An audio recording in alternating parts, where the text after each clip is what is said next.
Alrighty, let's continue where we left off in the last session with Studio One and Advanced MIDI controllers, touchscreen and iPad. So let's get going with Studio One. Alrighty, so next we will look into Solid State Logic SSL UF8, and that is a fader controller that comes with, of course, faders, but also it has programmable keys that you can, or buttons and rotaries that you can use.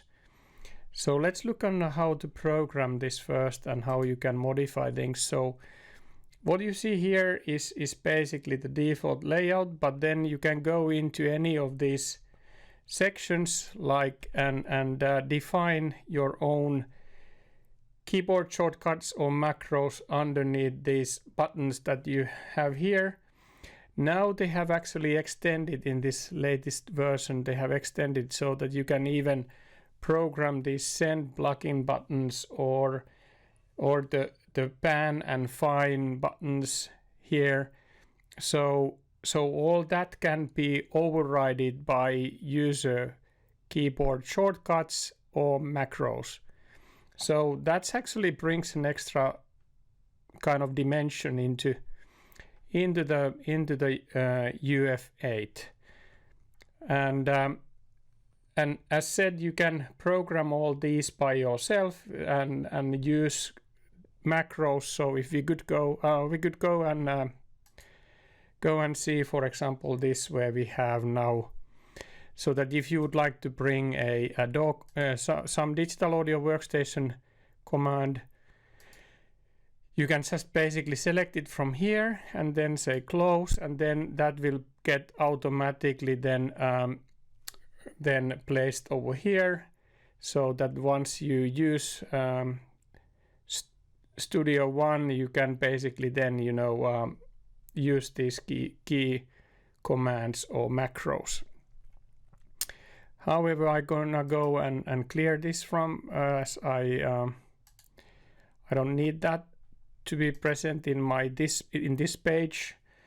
Of course, you have all these pages now that you can use to do these command and macros. So what I have done is I have programmed my own that make sense for my workflow and the way I want to use UF8. Anyway, this is totally customizable for you, and so that's one good thing with this controller. And let's close the software and look into Studio One. So for example, I have programmed here that the one quick call one will bring in the mixer view for me, so that I can basically work when mixing the song. And now one thing that I firstly was kind of looking into, and I was wondering that how in earth, when I did something here in my Studio One, the UF8 did not reflect to my configuration, and it was so simple as this button over here. So edit remote bank means that whatever you do over here will also edit the remote bank, meaning the banks in your fader controller. And if you don't have that, and you go and let's go into the place. Now I have 7 and 8 here. If you don't have that enabled and you take them away from here, they do not get removed from the controller. So you still have these channels that I removed from my Studio One configuration. They are still here in the banks of UF8. However, let's do it so that I will go and enable this, and now when I go and close this and hide these, they will be hidden also from the UF8. So now the UF8 is basically what you see is what you get towards your mix view. And I will also like to remove these because I'm not using them. So now basically the only things that I see here are the ones that are really effective channels that I use in my current project. So this is a very convenient feature and functionality that you know helps you to work with the mixer window. And then of course whatever you do here gets reflected into your digital audio workstation, which is obvious. But then also you can bring different type of buttons here. So you can bring edit view from here, or then you can bring into your insert view. So depending on that, if let's take someone where I might have some, let's bring in some effects. So we go and we go and browse, and let's bring some effects. So you just see what basically gets into it. Let's bring the Pro C, for example, into the kick channel.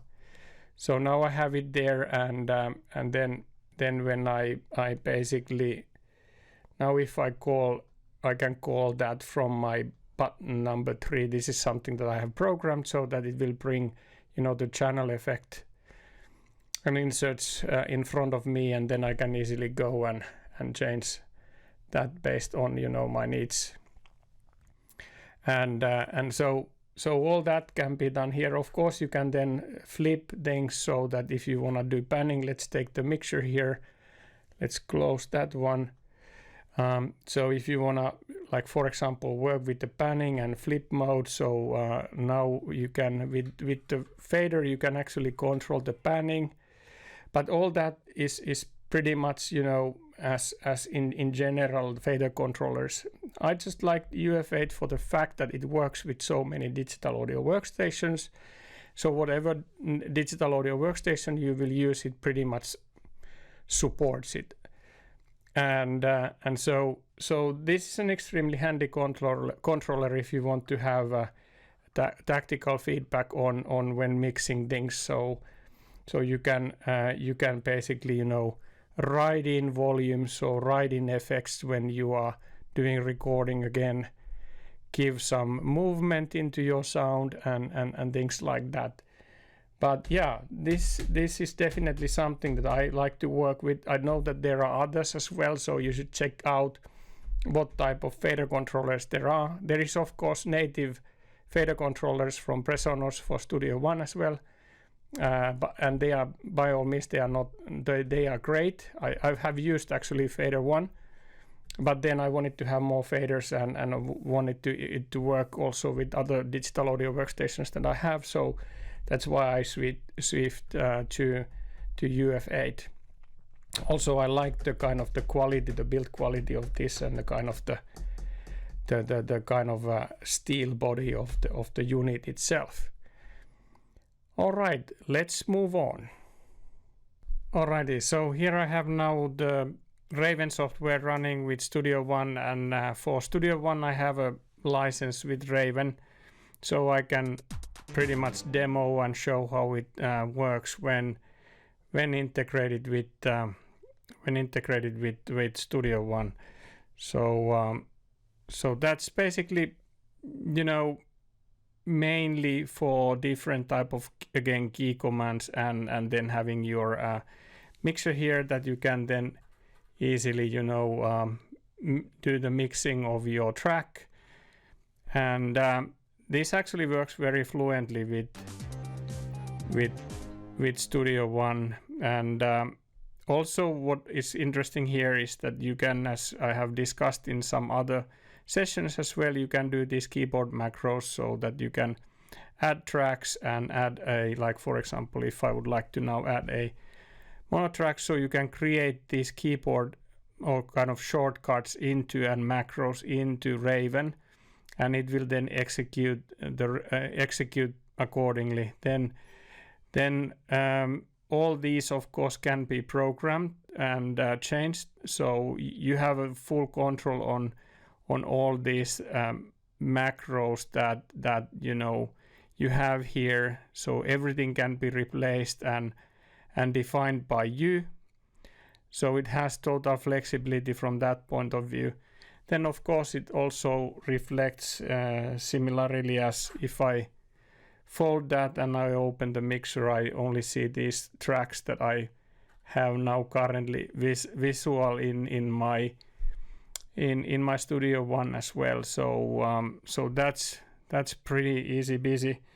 Then of course if I expand it, it will automatically expand. It has a multi-touch in it. However, actually one thing that is with Studio One mixer is also that this has actually TUIO integration. I don't have it now enabled. I do. So as you can see, Studio One mixer is actually also working in a multi-touch mode.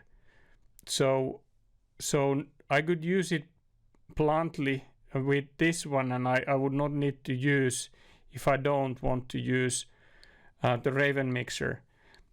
And great things of course with the Raven mixer is also that I have here this kind of fine fader mode where I can then do really fine grade tuning and setting, so I can be very precise on my settings in that respect.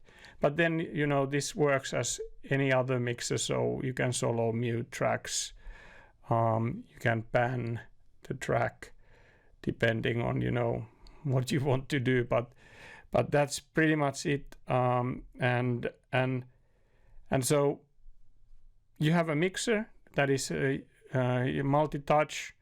You can use the multi-touch mode also with a Studio One own mixer because they have a TUIO support.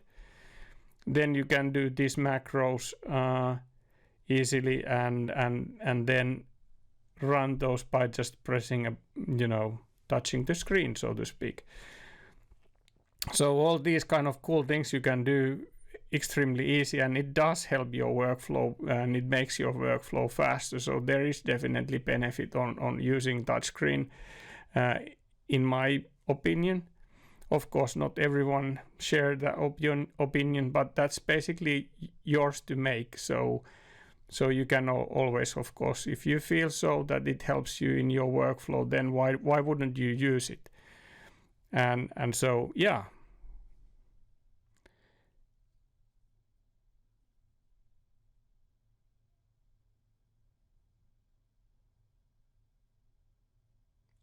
This also supports, of course, the plain UPDD, as I have discussed in the previous videos. So if you have just UPDD driver and TUIO driver, you can configure it so that you use it directly with Studio One. So you don't necessarily, need Raven. However, there are some cool features in Raven that, makes things a little bit more easy. For example, exactly these macros that you can run and create from here. So that is an extension, and I think also the implementation of this mixer is actually very good.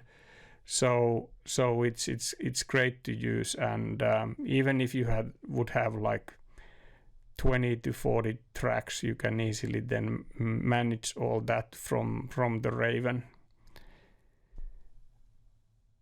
Okay, so there is one thing that I wanted to still discuss regarding on these controllers, and this is kind of a hybrid in a sense that this is a VST plugin that you can bring into your channel or your master bus that provides different type of metering, and when you are changing the metering in your screen, it gets reflected to your iPad display, and this is extremely handy in your production. At least for me, it has been that I can pretty much, I don't need to keep this plugin window open, but I can basically close it, and then when I play, I see my VU meter reacting accordingly. So I don't need to kind of keep the plugin open in my screen, and it doesn't take the landscape from my screen.